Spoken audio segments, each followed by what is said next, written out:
Hey everybody, Joey Boy here, the troll you can trust, back with the Walking Dead Road Spam video, featuring Holly.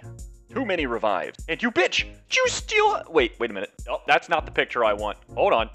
There we go. Did you steal Tara's earrings? I need those! And don't you worry, Holly, about that bloodstain, as bloodstains are currently in style, but where that stain is sort of, not in a good place. Cause, well, I'll just let Vlad from League of Legends say it. The rivers will run red. Holly's stats are fairly high in HP and defense. We are not too concerned about her attack stats since she is a medic and her AR does jack diddly for damage. But these stats are ranked from highest to lowest in defense and health. HP, she is ranked top 10, and defense ranked 11th. Stats like these allow her to be a nice standalone medic for attack teams and good stats for scaling if you want to use her on defense. Let's take a look at her skill set.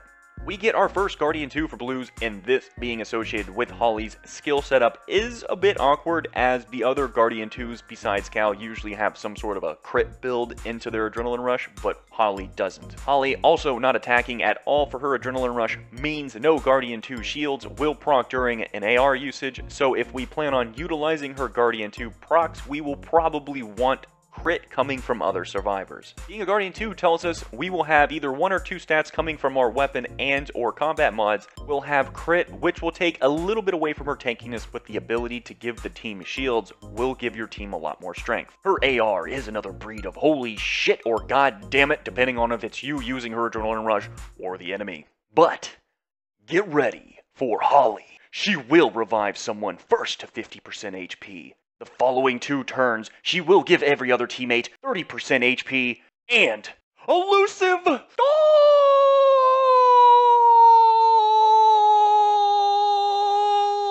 Okay, what makes this Adrenaline Rush really good, and this might be one of the best Adrenaline Rush combinations out there, as not only will the revive target get 50% HP and then have 30% HP applied to them for 2 turns, making them heal back up to 80% HP when the first turn of being revived and gaining HP is over, as well as buffing Elusive to the revived target, but pretty much a team-wide Elusive buff besides Holly. Leading any form of AP generation will need to be gained by attacking Holly, or using AP gain type of actives or Adrenaline Rushes. A quick rundown of what Elusive does is that if you have Survivor A with Elusive, and when Survivor A attacks Enemy A won't gain any AP from taking damage. Now, let's say Enemy B wants to attack Survivor A that has Elusive. Well, Enemy B won't gain any AP from attacking Survivor A, since Survivor A has Elusive. Do you see the power of this yet? Being almost team-wide. Having this power on offense is nice, as the AI will more than likely hit targets with Elusive on them and not gain any AP.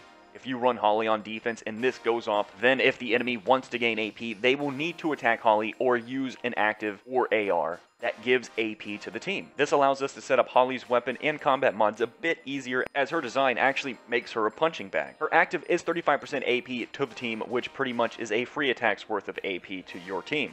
For 58 AR users, you'll be getting 21 AP, 66 is 24, 76 is 27, and 85 is 30. Holly's weapon won't be tanky at all for stats, but we will have that come through with a special weapon mod. A Disarmer though can make pretty quick work of Holly, seeing as she doesn't gain any HP or defense scaling from this weapon, so she will be lacking in the stat department. Since this is the case, we will take a tanky approach with combat mods. But for her weapon, I would keep the bonus HP special weapon mod instead of impair when taking damage, as this survivor, you really don't want to die. And the ability to make up for the enemy to not gain AP will be through her Elusive Adrenaline Rush. If the enemy doesn't have a disarm, then they will definitely try to stun her, which basically lets us know more for what we want to put on her for combat mods, and that would be stun resist. AP when attacking, as we need her Adrenaline Rush going off as much as possible, since this is basically a team-wide Elusive buff, and that can crush almost any team out there. We will put 2 crafts into her crit so we can get more Guardian 2 procs going.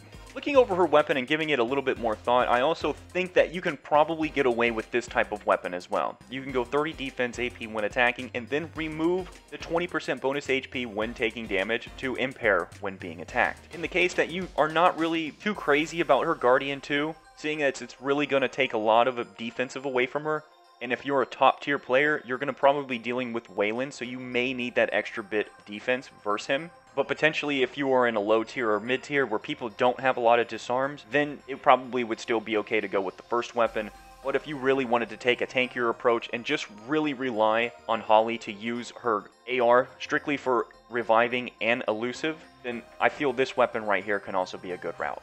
Moving over to combat mods. Combat mods will be pure tank in an attempt to be able to place Holly in any team setup.